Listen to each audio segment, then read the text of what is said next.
Good afternoon. Welcome to Liticast. Today we are talking about acquiring and managing high-value cases, and we're joined by two of the most knowledgeable experts on the subject, Ari Levenbaum of Law Tigers and Paul Hernandez of Kalfus Nachman. Thank you all for joining us today. Paul, I think Ari and I feel like we should have dressed up a little more for the occasion. I took my tie off. He always has to be the best looking guy in the room, or best dressed guy in the room. Yeah, definitely not best looking. Thank you both for joining us today. We're really here to talk about two things that dovetail very closely into each other, which are how to acquire high value personal injury cases, and then how to manage those cases to the best outcome for the client. There's a lot of different areas that we're going to go into today. I think first, let's just start as people are starting to join the live stream. Let's talk about who you are, your backgrounds, and your firm. And Ari, if we could start with you and tell us a little bit about Law Tigers and how you fit into acquiring and managing high value cases. Certainly. Thank you, by the way, for having us today. Absolutely. So about 20 years ago, my father, who's our CEO, had a vision. We grew up riding motorcycles, and he had been practicing law for about 20 years already, and was looking for the new thing, something that really would allow him to differentiate himself from others here in Arizona. And as I said, we grew up riding, and you'd go down the street and see riders and give a thumbs up and say, you know what, maybe there's something there, a camaraderie, a brotherhood, a culture that we could, perhaps tap into and also serve an underserved niche. And from there, the Law Tigers was born. He wanted a brand because with his business lawyer background, he figured this is something that maybe others could benefit from. So he tested it, put it out on the marketplace, and it did very well. Riders, utilized our services. We targeted riders specifically and market ourselves as one of them, as we are. And several years later, we decided to offer it to other firms throughout the country. And I got involved. I was a school teacher for about 8 years. So early on, I was doing marketing for him part-time, and then came on full-time several years later. And we ended up developing this national program. It's not a franchise, but it's similar to a franchise model in that we have member firms. We provide all the marketing services, TV, outdoor, digital, grassroots. And, our goal really is to service and serve the rider community, but also to find law firms who are looking to develop a niche, a secondary or tertiary offering where they can generate cases and fees and also help out riders. And so, we're more like a marketing company, if you will, but we do a lot of other things besides generating leads. We work with our firms on not only lead acquisition, but also top of funnel branding, keeping the name out there, because most people, when they see us, haven't been in an accident yet. We work with our members on collaborating, so they get together for a webinar every month. We bring them in once a year, talk about best practices. We bring in experts in the motorcycle field and industry, and then we also work with our members on doing things to help out clients, both when they are their client and after they're a client, to stay top of mind and just show our appreciation of what they've done. And Paul is one such member. Yeah, Paul, you want to tell us about your firm and what you guys focus on? Yeah, so our firm is Kalfus Nachman. We're in Virginia. We're in Southeast Virginia and Southwest Virginia, two different markets. We're the leading advertiser in each one of those markets with a pretty heavy competition for both markets. We do personal injury, we do Social Security disability and workers' comp. And I've been here 24 years, been practicing 25 years, did a little insurance defense work, like most of us start to do, and then got in the plaintiff's world. And, so about, I guess, 15 years ago, we, two of my partners purchased the firm from our two legacy partners, Kalfus and Nachman. And I've just been the president and managing partner, essentially. I hate to say it that way. I don't like the lights on me, but but running the firm and understanding that in order to be, and running the firm as a business, because a law firm is a business. And one of the biggest mistakes that lawyers do is they run a law firm like you're a lawyer. as opposed to a business. And we definitely run it as a business and understand and look at different opportunities. And interestingly, when this Law Tigers opportunity came up, I watched it for a couple of years, and dabbled in it and just kind of looked into it, and finally pulled the trigger on it several years ago after talking with Ari and his father Warren. So I've been a motorcycle. So it's funny. Quick story. We're talking about motorcycle riding. I've had my license ever since I was 16, my motorcycle license and auto license, but I had my first bike when I was 13. I was had my paper route and I asked my mom and dad, I said, can I get a motorcycle and a dirt bike? And they're like, no, you're not getting it. You're not getting a motorcycle. So I bought one anyway with my paper route money, and I had to keep it at my friend's house. And we'd ride after school every day and on the weekends and stuff. And I hope my mom's not watching this Liticast, because I'll probably get in trouble. She'll probably ground me, take me out of the will or something. And but yeah, I've had that motorcycle, when I was 13, and they never knew about it. But in any event, been riding on and off for the last, 30, 40 years. And, it's something important. And we'll get into it a little later, but that's a little bit about me. We're a litigation firm. We take it from cradle to grave. Yes, we're big advertisers, but we're not a settlement mill by any stretch of the imagination. Get some very large verdicts, and can't wait till the courtrooms open back up again. I can certainly tell you that. Yep, absolutely. You're bringing back memories for me of my paper route when I was 13, and I stole a shopping cart from the grocery store back before they had wheel locks on it, and used that to deliver the papers around the block. This is being recorded, right? You do understand that, right? I borrowed. I eventually gave it back. Actually, I passed it down when I got rid of the paper route. I passed it down to the next person, so they didn't have to go steal one and then walk it back 2 miles from the grocery store. All right. I got to tell you this one story. I know it's totally off topic. It's so funny. Had my paper route for 3 years, 12, 13. You could get it when you're 12, and then at 16, I had something else. Talk about being a businessman. My last year, I hired my neighbor across the street. That I would fold the papers, I'd put them in the basket. He would then drive them around everywhere and deliver them all while I was at 7-Eleven playing pinball. And all I had to do is bring him back a pack of cigarettes. So every day I'd get my papers ready. He would have a string, and no kidding, I swear to you, he'd have a string tied to his toe with the string out the window. And I'd pull on the string to wake him up so he can go deliver my papers for me.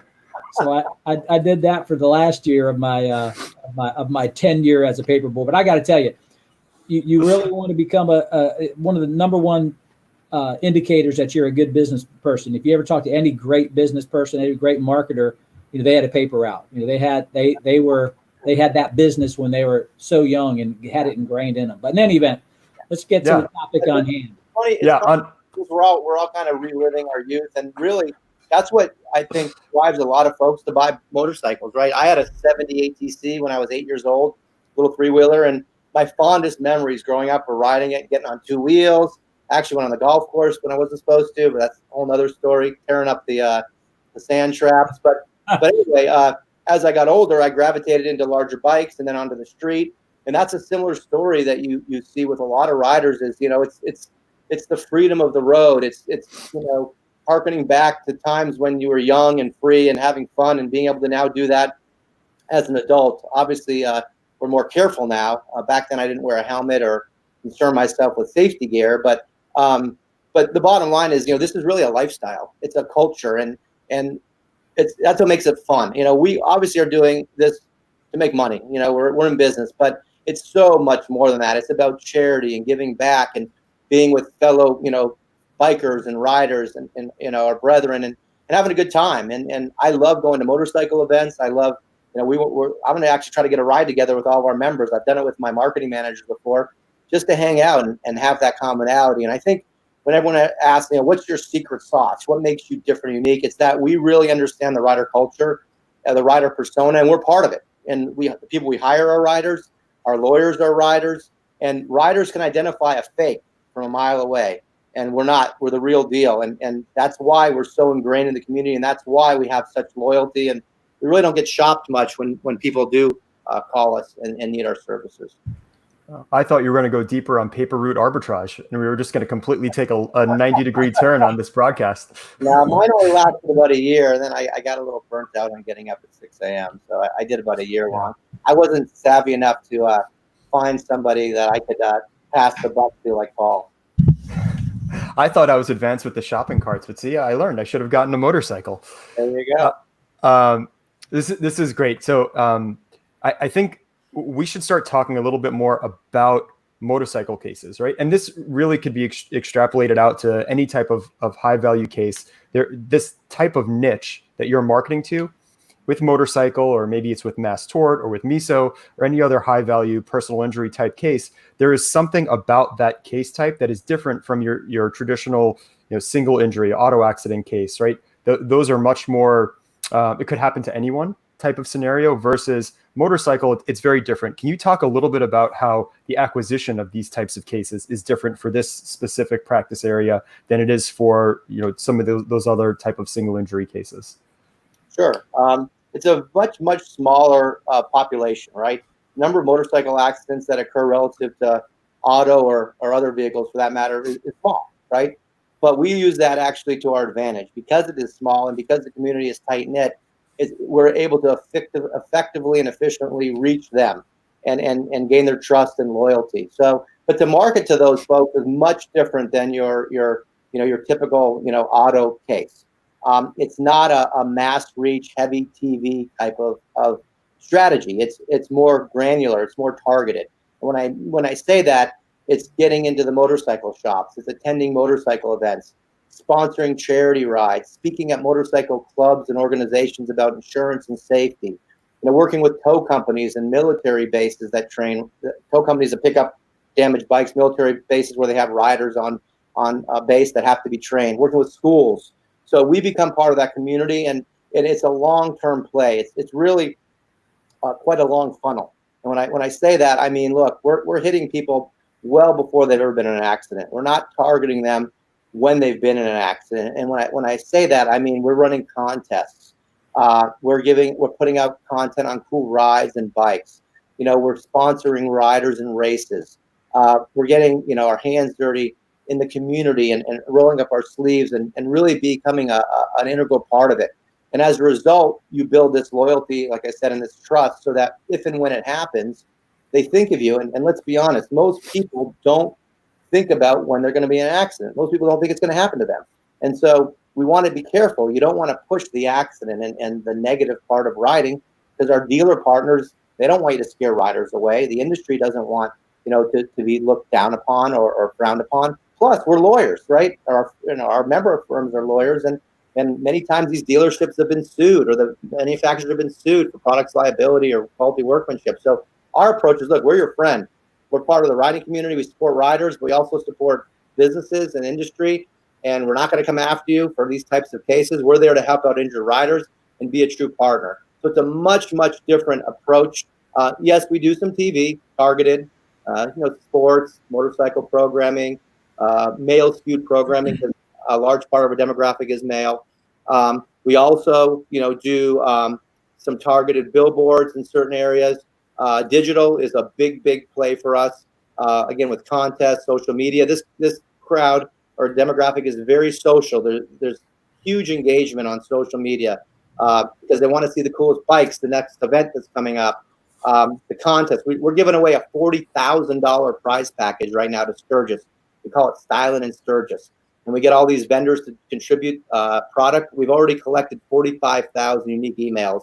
And those emails we put into a drift campaign, a nurturing campaign, and all the members have a certain number of riders in their area whose data we've collected, and we'll just stay on top of mind with them and provide content for years to come. And many of those will convert into clients if and when they're injured. And obviously, we don't want to see anyone injured. That's not our goal, but we want to be there for them if and when they need us.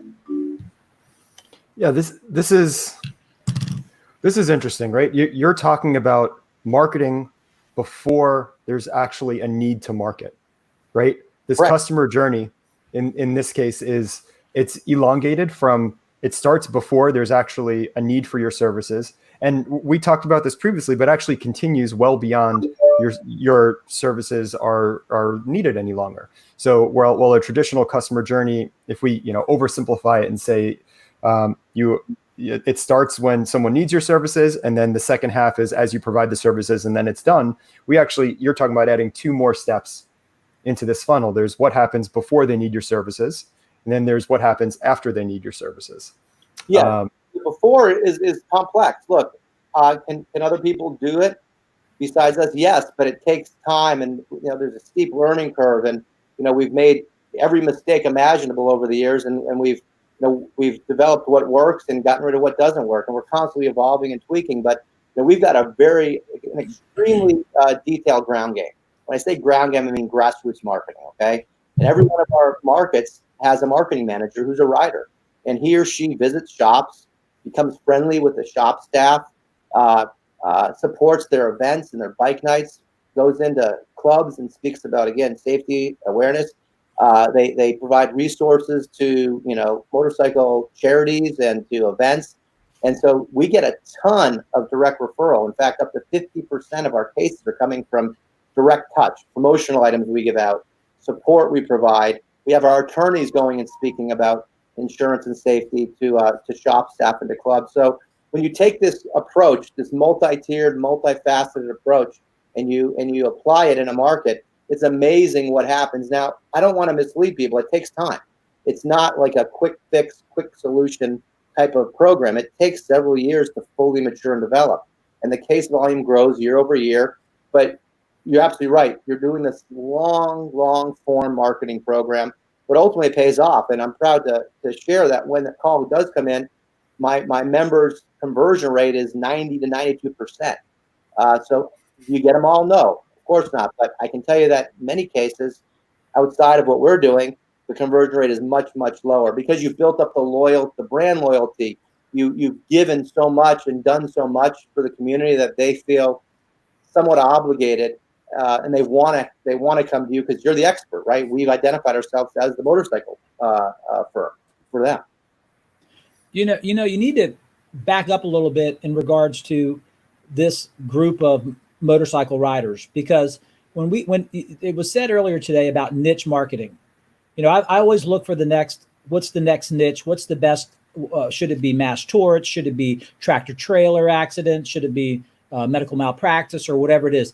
This is really, and I encourage anybody who's listening, throw a comment up or a question and tell me that there's any other area that can compare to the niche marketing of a motorcycle group. And let me explain to you why. And Ari was talking about a little bit about it earlier, and that is the culture. It is a surprising thing, and it is probably the epitome of affinity marketing. Affinity marketing meaning you like a product, and because you like that product, I like you because I like that product as well. And what is that? It is motorcycle riding. Is that freedom of motorcycle riding? Is that I'm a motorcycle rider? And what happens is this is the only niche, the only group where you can literally have the CEO of a Fortune 500 company riding along with the janitor of the same company.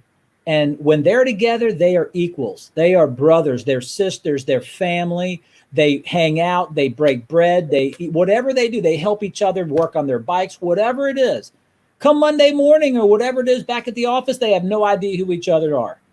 But it is a niche, and it's interesting. It's kind of like, I shared with you a while ago when I was a kid, and my first vehicle was a Jeep.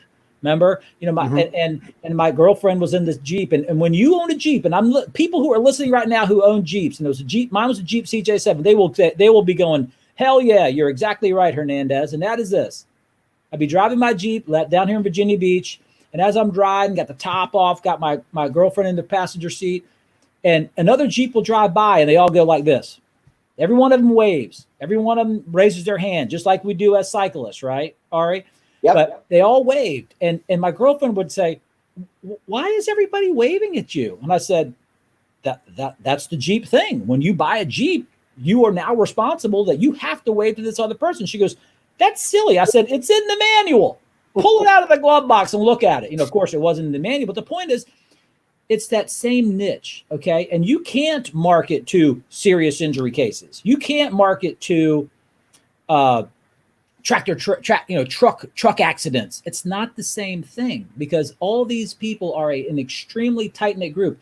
And what Ari was saying about the trust, yeah, you have to build that. You have to earn that trust. And we earn that trust because we're in the field with them. We're on the street with them. We're at the different environments with them.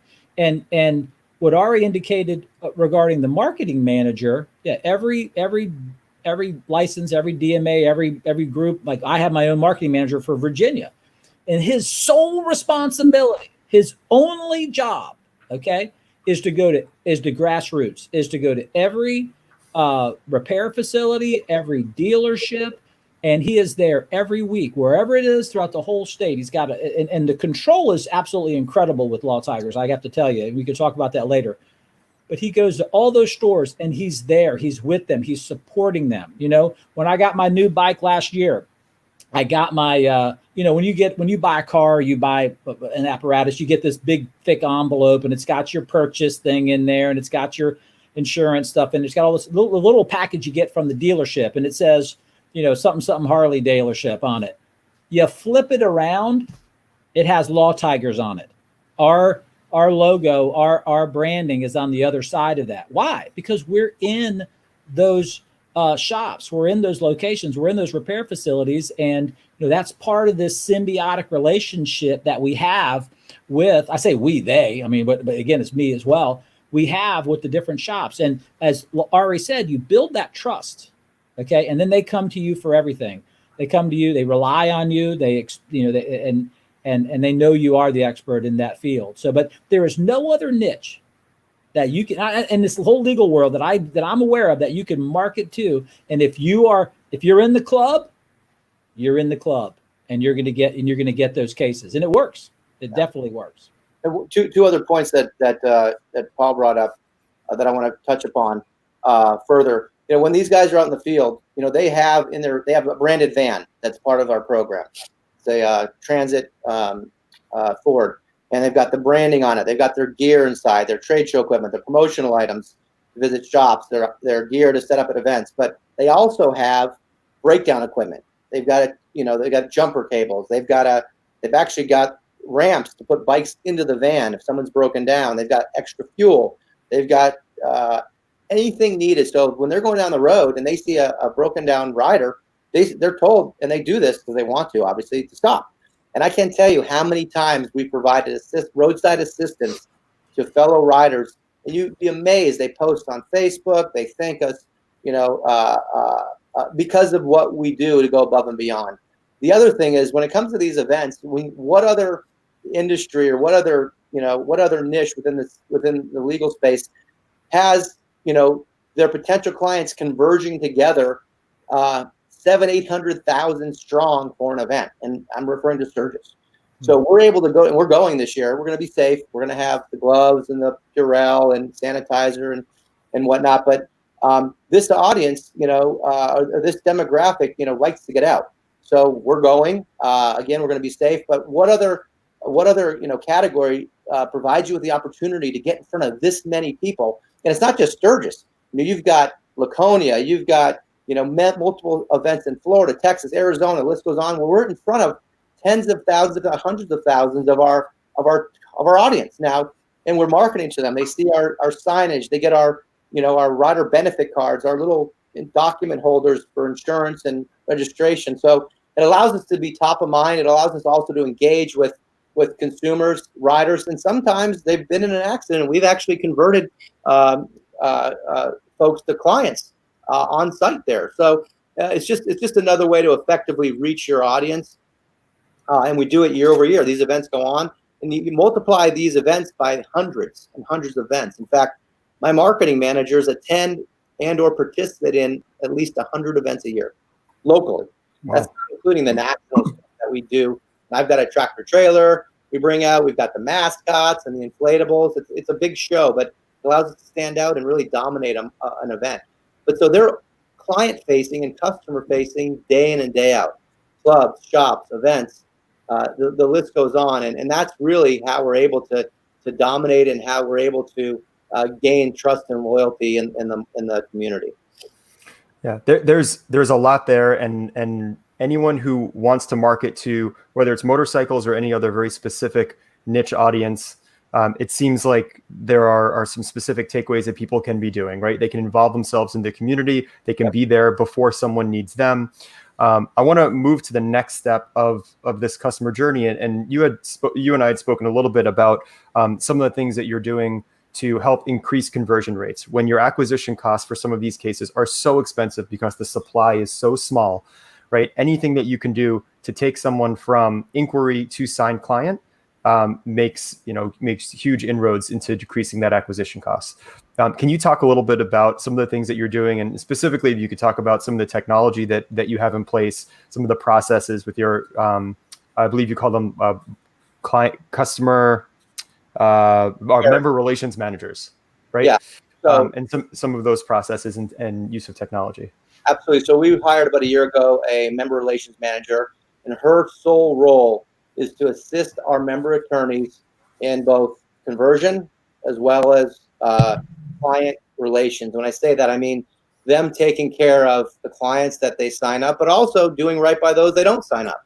And then also staying top of mind and servicing them well after the case is resolved. So it starts with a CRM that we just redid our website, first of all, to improve user experience and just to update the look and feel of the site and make it, add more resources, if you will, and better represent our evolving culture. And then we added HubSpot, which I highly recommend. And HubSpot is a CRM we use in order to track basically all of our leads. So we're tracking the lead source. We're tracking, what we spend. We track every lead to our member and see what happens. Did they want the case? Was it viable? If so, did they sign them up? If they didn't sign them up, why? Are there opportunities when they're not signing them up to increase the conversion rate? And why could that happen? Well, maybe the call's not being answered quickly. We even track how many calls go to voicemail, and that's the death nail, right? That's the nail in the coffin. So we're working with members not to, punish them, but to help them improve their entire intake process. Now, most of our firms are very good at intake. They already have a process and a system in place because they've been doing it with their other practice areas. But, if we can use software and use our analytics to look for opportunities to even increase conversion by a few percentage points, that could be the difference in hundreds of thousands of dollars in case value, right? We're also looking at, the source of the accident, the type of bike they ride, where it happens. We're going to be implementing an API, meaning like a solution where our system communicates with our members' intake and case management software so that they can share with us what was the value of that case, what happened to that case, additional demographic information that we can pull so that we can do a better job of marketing to the types of clients that they want that are going to end up driving up their fees. We're also dealing with our member firms or working with member firms on taking care of clients. So when they come in, a client appreciation kit with some Tiger goodies and a letter that provides information, other services they may offer. Right? They have other legal services that these individuals or their friends or family may need. And then from there, we want to also stay in front of them, moving beyond the case with birthday cards. And Paul's done this for years, and holiday cards. We're going to also take every lead, not just the ones that we sign up, and put them into a drip campaign and serve content to them. Again, events and other things. Because people that maybe called us that didn't have a case may get in an accident later. We have clients on their second, third accident, or know someone who needs our help. So you don't want to just burn leads because you can't take the case. In some of these cases, quite honestly, you can't take. You still want to stay, you still want to maintain a relationship with these people and give them some form of information and assistance, even if you can't take their case. And then the other component we're developing is a referral program, right? We want to take care of people that are referring us business.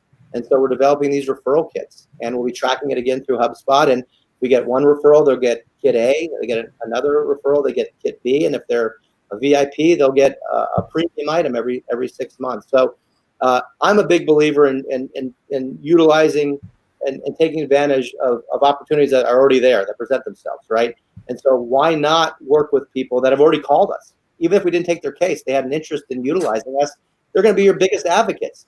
And if we can drive more referrals, it's the most cost-effective way to get business. So when we started this program, we thought, our job is to get them the business, to get them the leads. But I quickly realized that was not going to be a long-term solution or a sustainable solution to our program. And it's just not fulfilling what I feel are obligations, which is we want to help our member firms do better, which means more cases, higher value cases. They make more money and they're happy and they're taking care of their clients.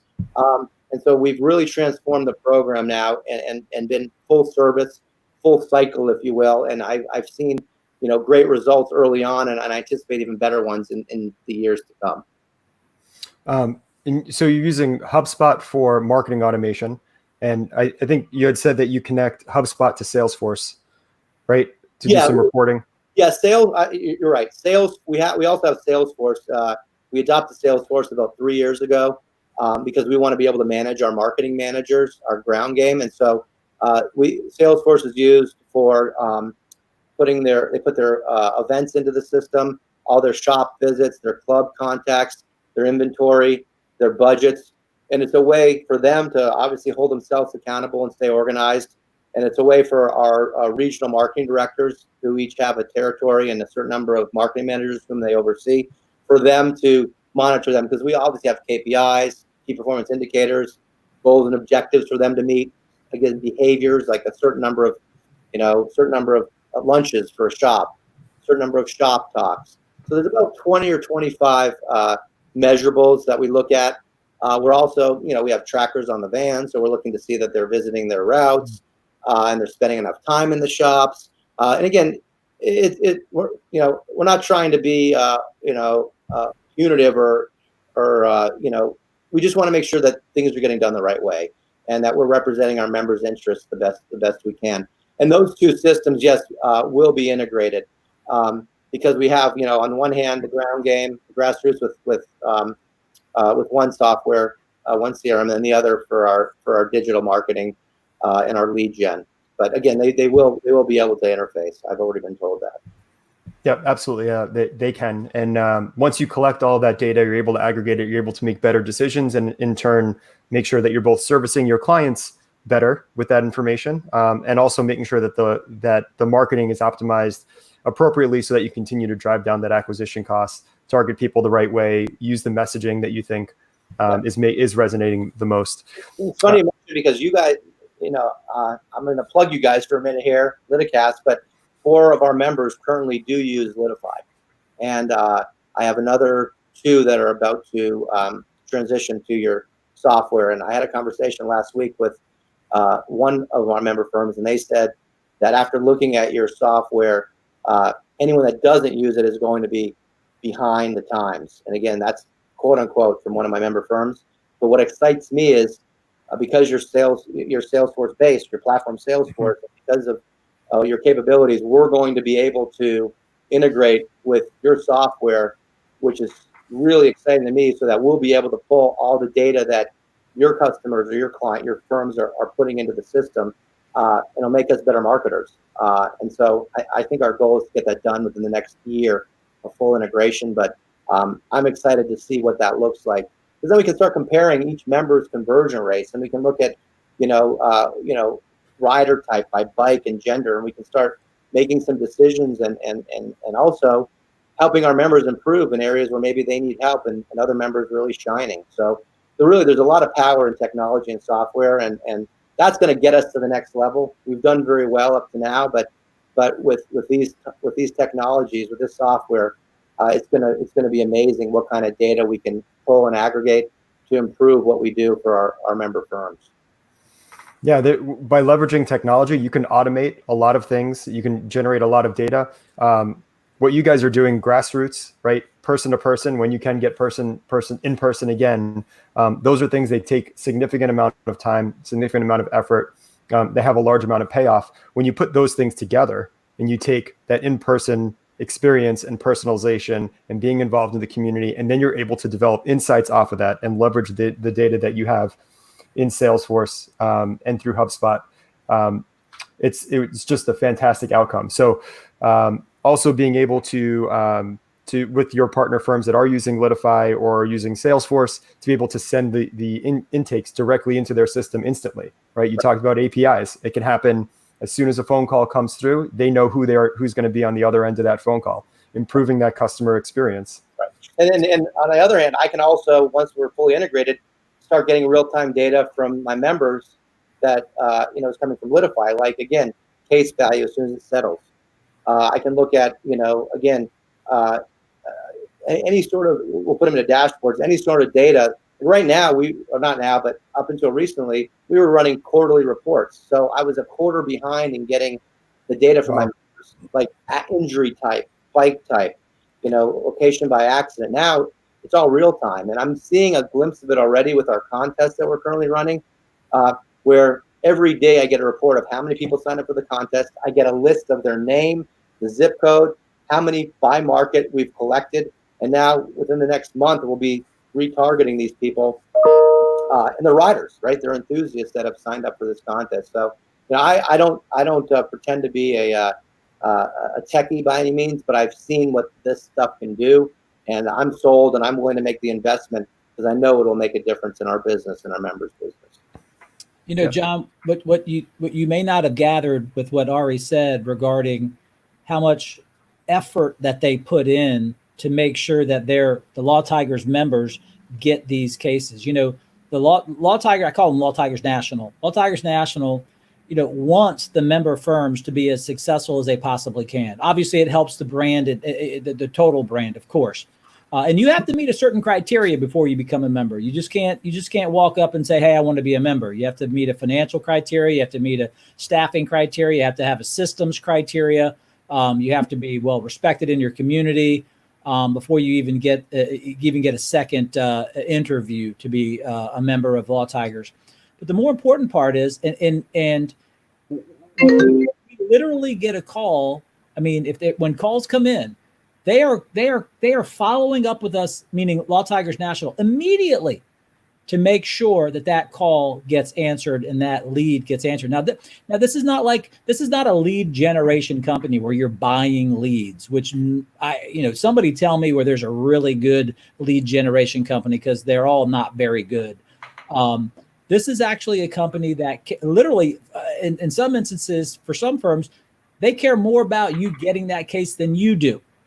And they're making sure that you get that case and that something happens with that case. Now, I've always been, who's more important, the guy who brings the case in or the guy who works on it and gets a big verdict? We can debate that all day long, but I have to tell you, at the end of the day, I think the feather of importance rests on the pie plate of the guy who brings the case in, because you could be the best lawyer in the world. If you don't get that case, you're not making your millions and millions of dollars on that case. So the acquisition part is the most important part to get that. And, and this is and the interesting part and the lovely part about Law Tigers. It's interesting.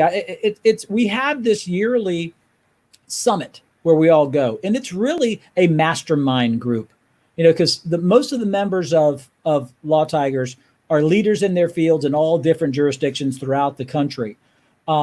And we get together once a year and we discuss not only management, marketing, and other experts that come that help us be better, whether it's financial, whether it's acquisition, whether it's experts of physicians or whatever, to increase the value of those cases. But it's like a mastermind group. It really is. So, but you got to understand, I've been with them a couple of years now, and it's developed so quickly and ramped up so quickly that we're learning from other firms what works for them and how we can be better. And of course, if you don't think I'm taking the things that I learn and that we're using in Law Tigers and bringing it into my normal practice, you've got to be crazy. Of course I am. One of the things I already said too is this, when you're constantly when you're constantly being in front of these potential clients, and then of course your clients or past clients, you will get other cases. Okay. I've already settled a very large motorcycle case, and we haven't even talked about the value of those cases yet, John, if we're going to talk about that. Mm-hmm. but then they are now my friends. It's my client. I'm the attorney. They're my client. So as I keep continuing my database marketing with them, we're getting other cases. You want your past client and current client, and preferably everybody, to be your to hold your megaphone. Okay, that says Kalfus and Nachman did an incredible job for me. And then they tell their friends, okay? And then they send their people with auto accidents. I mean, we're getting, not only just because, look, most people have a motorcycle. Most people have a motorcycle also have an auto. It's not 100%. Most of the time that's true. And that's why these values of cases go up, as we'll talk about in a minute. But we're getting additional ancillary cases from our current clients that have nothing to do with motorcycles. So you're building up your database, which is hopefully your army. Remember, like I've said, when you advertise on TV or you advertise on the radio, you're advertising to people who do not need you. Okay. When you advertise to your current clients, your past clients, you're talking to people who have liked you at least enough once to call you at least once, right? And to hire you. So you already have that great relationship. $1 spent advertising to the general public is not worth as much as $1 advertising to your current happy clients that are now mouthpieces for you. So if you wanted to talk, go ahead. Because we look at on this content running, we look at acquisition costs, and we're at like 19, 20 cents per sign up. Those are people now in our pipeline that we're going to send content to for the next however many years. That's very, very inexpensive. In order to get someone that is qualified, that's targeted. Now, granted, they're not in an accident yet, but they're a rider or a rider enthusiast. And so, we're spending a lot more money and resources now on upper funnel marketing, meaning trying to just acquire more emails. My goal is to get 500,000 emails across the country. And if you look at the accident rates nationally, it's about a 1% accident rate. So you take 1% of 500,000, what's that, 5,000 potential clients a year to come out of that database. Now, we're going to get them all, no. Are they all injured? No. But even if you take half of that number, 2,500 potential clients at an acquisition cost of 19, 20 cents. Now, yeah, there's some costs in putting together these email campaigns, but that's what I love about Salesforce and HubSpot. We run these automated campaigns, and if they respond to a certain email, then we serve them more content. So we're putting a lot of money actually into content now, content creation. And a company, Revzilla, is one that I've been looking at. They're a motorcycle company. They're really a tech company that got into the motorcycle business, and they've transformed the way that people now buy parts and gear. And I want to do the same thing. Yeah, we're generating leads for a law firm, but we're so much more than that. I consider ourselves to be more like a lifestyle brand that services riders, not just when they're in an accident, but for other things like insurance and gear and, again, cool events and rides. Once you position yourself that way, you're not like everybody else. You're not a law firm. You're a friend, an advisor, a resource, and you're going to get a much higher conversion rate when you do that versus just, talking about accident. And that's the typical lower funnel approach that you see from most PI lawyers, is they're just going after the folks that have already been in an accident. They haven't built trust, loyalty. They haven't done the heavy lifting, and it's not easy. It takes resources and execution and management and vision to do that. But when it works, it's a thing of beauty, and that's really what we're striving to do is be that resource. Yeah, absolutely. So before we move on to managing these cases and the case values, Paul, those of you watching us live, please feel free to post in the comments. We'll try and address any questions that come up. Also, we've recently added a subscribe button on the lower right-hand corner. So if you want to get updated about future Liticasts, go ahead and click that subscribe button, and we'll keep you updated on what's going on with future Liticast episodes, which we're now doing at least 2 times a week. We had a great episode yesterday with the Southern Poverty Law Center, who joined us. So regarding the case values, why don't we start with some common mistakes that law firms make that prevent them from obtaining the maximum recovery for their clients, Paul? Well, first, let's talk about if you don't mind me just pivoting a little bit on the value of motorcycle cases. And then remember, the value of the case, you may have a catastrophic case, but if you don't have coverage, you may not have a good result. Okay. But first, let's talk about the type of injuries they have when you compare them to an auto case. In an auto, you have airbags, you have a nice cushy seat, you have a seat belt, You have steel or aluminum or whatever, carbon fiber surrounding you. So when you're in an accident, you're in a nice, comfortable, vehicle to hopefully prevent injuries. On a motorcycle, it's a little different. Obviously, yes, you might have a large motorcycle. However, it's skin to ground. You have a potato chip on your head protecting your brain bucket. And there's some states that don't require a helmet at all. There are no airbags, and there's no collision avoidance systems in these things. So when there is a motorcycle wreck, the odds are the injuries, the thing you need first, the first leg of the three-legged stool, the injury or liability injury is there. You have high value in regards to injuries. And let's talk about insurance for a second. Interestingly, I'm going to use Virginia as an example, and it's maybe true for many other states, but we're not a no-fault state. We do not do no-fault like Florida does, or Pennsylvania, or New Jersey, or New York. So we have a direct action against the individual who caused it. Now let's assume that they don't have coverage, the person who caused that accident. At least in Virginia, our minimum limits of insurance is $25,000. But most people, like I told you before, have a motorcycle and an automobile. And those are not on the same policy. As a matter of fact, they're totally different verbiage in those policies. So they would never be usually in the same policy, not in Virginia. So now you have two separate policies. And in Virginia, those two policies stack on top of each other. So at a minimum, you have at least, if your client only has a $25,000 policy on each, you have at least a $50,000. But what we find out is with our type of riders, it's not only that they have a motorcycle and an automobile, but they have an antique car, or they have a special Jeep that they have, and they have all these separate policies. And we settled a case last year where they had one individual, bad wreck, 5 $250,000 policies for 1.25. Okay. And that's a great result in that case. We got all the coverage in that case. The point is, the cases alone immediately have a much higher value than auto cases. Okay. Number two, I was doing some analysis yesterday on accidents in Virginia. And what I've learned is, and I'm going to different markets in the different cities, blah, blah, blah, blah, determining market share, blah. When you look at the data, it says, I'm shooting round figures. It says if there was 1,000 automobile wrecks last month in this one area, the next number says how many were accidents that had injuries. And the average is about 50%. You might have 1,000 wrecks, but only 500 of those had injuries. Okay. When you look at the data for motorcycles, the data is much lower. You're not going to have 1,000 wrecks last year. Let's say you're going to have 100 or even 50. Let's say 100. When you look at that other number says how many wrecks were there with injuries. It is over 100, meaning there were more people in those wrecks that got injured than there were wrecks alone.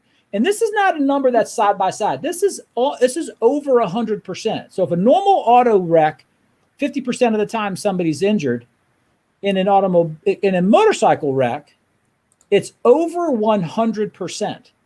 And how can that be? Because they have riders. Okay, they have riders, and that's the other value you don't necessarily take into consideration. In this club, in this organization of motorcycle riders, it's all about community. So it's not uncommon to have somebody on the back of that motorcycle when they're doing a ride somewhere, right, Ari? I mean, anytime you pack as many people on and enjoy that camaraderie of on a ride with other motorcyclists. So immediately at the very beginning, John, the value of these cases are more. Now, you also look at these cases differently, and they handle differently. In my office, they are only handled by a team that are riders. Our investigators are riders. Our lawyers are riders. The paralegals are riders. The negotiators are riders. Okay, everybody is in that club. And what do? Every one of these cases gets a special eye. Okay, I know you want to say, oh, every one of your cases you want to give the best care and treatment or whatever. You're already starting off with a accident where there's going to be a higher value because the injury is worse. And then the next thing to do is to make sure they get A1 treatment, A++ treatment, you're entitled, when you're in an accident, you're not entitled to Walmart care. You're entitled to Fifth Avenue care. Okay. And every motorcycle case that we have gets that type of attention because we understand that the value, there's not going to be as many of them, but by definition, the injury alone is going to create the value to be up. The next thing you do have to be extremely good at, and I'm sorry, Art, but next thing you have to be extremely good at is insurance law. Understanding what other policies may or may not apply. Just settled the case, a Law Tigers case last week that we found 3 extra policies in addition to the client's policy because of resident relative. And of course, they had no idea that that was going to happen. So the time and attention and understanding what other policies apply is extremely important. And then, of course, the medical care. They all get the A1 medical care referred to the best doctors you possibly can, because many times, look, most of these accidents, we're going to have a broken bone. We're going to have road rash like you wouldn't believe. We're going to have a concussion and a brain injury. Okay, almost every one of them have that simply because of the dynamics of how these accidents happen. So the value of these cases already start high. In Virginia, at least, the insurance coverage is stacked because you have different policies. And then you got to make sure that you're handling these cases with the appropriate medical care, and they're entitled to the best medical care. Just like, you know what? Just assume it happened to you. Would you want Walmart care or do you want Fifth Avenue care? It's a pretty simple question. It's a pretty simple answer. One other thing that is unique about this client type is their affinity to their gear and their motorcycle. So you're really, and we tell our members, look, when you're considering these cases and you take these cases, it's not like your typical client. They do require a little more hand-holding, a little more sympathy. Oftentimes their motorcycle, is their prized possession, especially in the Harley V-twin market. So, they want help with their bike being repaired. They may want their leathers repaired. So the gear, oftentimes, they feel is more important than their well-being. It's crazy to see. But my point being is you've really got to take care of these folks, right? And when you do take care of them, and I keep coming back to this, it's about customer service. It's about doing right by your clients. They're going to tell all their friends and family members how good of a job you did. We get them on Google My Business for a review. We give them all the promotional items and the thanks and the recognition. And you'd be amazed at how many people call and say, my friend was in an accident, or, I had one of your promo items, your rider benefit card in my wallet. So, I can't stress enough that it's equally as important to provide compassion and communication and understanding of what these people are going through, because the injuries are severe, like Paul said, and yes, the case values are higher, but also their needs are more because they're hurt, they're out of work, they may not be getting a paycheck, they may be permanently disabled, right? And they need our help and our understanding. So it's a much different type of client, but it's also much more rewarding because you're their advocate. You're there when no one else is. And as Paul said, many times they ride together in groups. We had an incident here where a gentleman was, I say gentleman, he's not, but a guy was driving a garbage truck, and he was on methamphetamines, and he barreled over 7 motorcycle riders. We picked up 3 of those cases. Unfortunately, the insurance wasn't what we were hoping for, but the bottom line is we represented three of the 7. And you'll many times, as Paul said, have passengers. We have a instance where we'll sign them both, the rider and the passenger. And so you just don't see this as often in other areas. So there is opportunity. Again, we don't wish harm on anybody. We hope that people don't get in accidents. I actually sit on a safety board here in Arizona. I'm the chairman of the Arizona Motorcycle Safety Awareness Foundation because we want to prevent accidents. We want to get helmets on people. We want people to give away scholarships for training school. We don't want to see it, but it does happen. It's inevitable, and if it does happen, we obviously want to be there for them and help them out as best we can.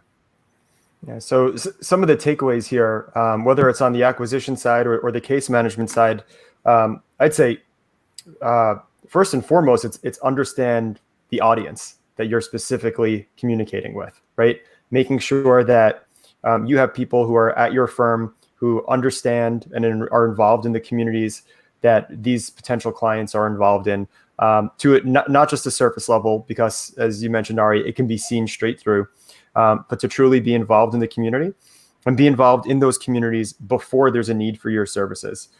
It's playing the long game, Paul. I think, as you said, that there needs to be significant involvement and investment in this community, in being involved, in understanding it, and that continues through the intake process, and to when they become a client. And as you had mentioned, some of the things that affect the outcomes of these cases that are very specific to, in this case, in your situation, motorcycle cases, right? There are nuances to motorcycle injury cases that you have to understand, and you have to have people who are knowledgeable, attorneys who are knowledgeable about this specific practice area. So are there other takeaways that before we finish up here, because we're coming up on an hour, that you think maybe we didn't touch on, or you think are important enough to rehash here before we finish up? Well, I mean, look, this type of practice isn't for everybody. It's really for someone that's looking to make a difference, someone that's looking to either, add on a secondary or, again, tertiary practice area to what they're already doing. And we do have some members that are looking to, transition. We have a couple mass tort firms. We've got a couple of father-son teams that are smaller firms that, are unable to, don't feel like they have the means to compete with the big advertising firms. So it really runs the gamut. But if you're looking to do something fun and unique, and again, make a difference, and it's not your typical auto practice. My attorneys, we encourage them to come to events. And Paul just, he didn't say this. I'm going to brag on him a little bit, but he bought a motorcycle for his marketing manager, and his other partners bought a bike. Now they got their own little Law Tigers Virginia club, and they go riding together. And we have members that maybe haven't ridden in years, and they buy into our program, and they buy a bike and like, wow, I can't believe, I didn't do this sooner. It's not just a business. It's not just a practice. Again, it's a lifestyle, even for our lawyers. And I really look forward to when I have the opportunity to spend time with Paul and our other members. We become friends. It's not just a business relationship. It's truly a friendship. And I don't think you can find that, in other relationships or other vendors, that these firms deal with. And we do bring in, experts that deal specifically with motorcycle accidents, and they provide quite a bit of value. So, again, I'm not trying to hard sell anyone here. We do have availability in a number of our markets. It's exclusive territory, so we only sell it to provide to one firm per either state or exclusive area. And if you're looking for something that is a little unique and profitable, we're here to certainly talk to firms that are interested. And as Paul said, we're not just looking for anybody. We're doing very well. We're in 31 states and growing, 40 plus markets. We're looking at international opportunities, even in Europe and Australia, New Zealand, because I'd like to see the brand go international. But it's something that we're passionate about, and we want good firms. We want like-minded attorneys and members that are going to do right by the brand and do right by us, and we're going to do right by them. So I don't know if Paul has anything to say in closing, but we do appreciate your time today. And Paul and I can go on for hours talking about this, so I'll just shut up. But real quick second tag, real quick. Just because you may not listen, lawyers become specialists in the cases that they handle. Okay, if you're just handling a propane explosion tank case, you educate yourself, okay, and you become a specialist in that area. You can do the same thing in the motorcycle world, but you got to enter it, okay? It's not too late to enter the motorcycle world. You can go out and buy a motorcycle. You can go out and get trained, take all the courses. So just because you haven't ridden in a while doesn't mean you can't get back into it. And as we do as lawyers, we become specialists in those fields because that's the type of case we have. But you are right. If you are not a motorcycle rider, you don't understand it right now, these riders will see right through you. Yeah. And it's a blast. I'm going to Sturgis actually in 2 weeks with a friend of mine who's building a bike for me. And I'm excited, and also a gentleman that's the promoter of Arizona Bike Week. So we're going together on a ride. We're going to spend 3 days hanging out, and really it's all about the journey. Obviously, there's a destination, Sturgis, but, where else can you do something that you love and make money at the same time? And I guess that's really the point is if you want to make a few bucks and do right by clients and live this lifestyle that I live and breathe every day and enjoy and be with like-minded individuals, this is something you may want to consider. Excellent. And Ari, if anyone is interested in learning more about Law Tigers, where can they go to find out? We lawtigers.com, and we also have Law Tigers membership. And we'll, if you want to send everyone a link, that's fine. Or you can call 1-800-LAW-TIGERS and get to us. My VP of Business Development, Dave Thomas, who's actually on the call also, will be more than happy to speak to you. He's put together a great book that we'll be happy to provide. I have a book that's about to get finished that I'd be happy to send you a copy of. So anything we can do. This is not, again, a quick or hard sell. We'd be happy to get on the phone with you, tell you about the program. If there is interest, we have you come to Phoenix, or we come to you, depending on, during COVID, we're a little more flexible, and just explain what we're all about. And we want to learn more about you as a firm as well. It needs to be a good fit for both of us. So that's what you can do. Yeah, excellent. And Dave joined us, I think 2 or 3 weeks ago on another one of our Liticasts and helped us do a deep dive on some marketing and lead acquisition tactics. So if anyone is interested in learning more specifically from Dave, you can go check that out. It's our personal injury marketing roundtable Liticast at the end of June. So thank you, Paul. You can also email Dave at lawtigers.com directly. Perfect. Let's give out his cell phone number too. Yeah. Bank account. Yeah. Paul, Ari, thank you so much for joining us. This was a great conversation. I think maybe tomorrow we'll go live. We'll talk about paper routes. And this has been fantastic. Really appreciate it. And everyone, if you want to see what's coming up on our next episode of Liticast, head to litify.com/Liticast, hit the subscribe button in the corner, and we'll talk to you next time. Thanks. Thank you.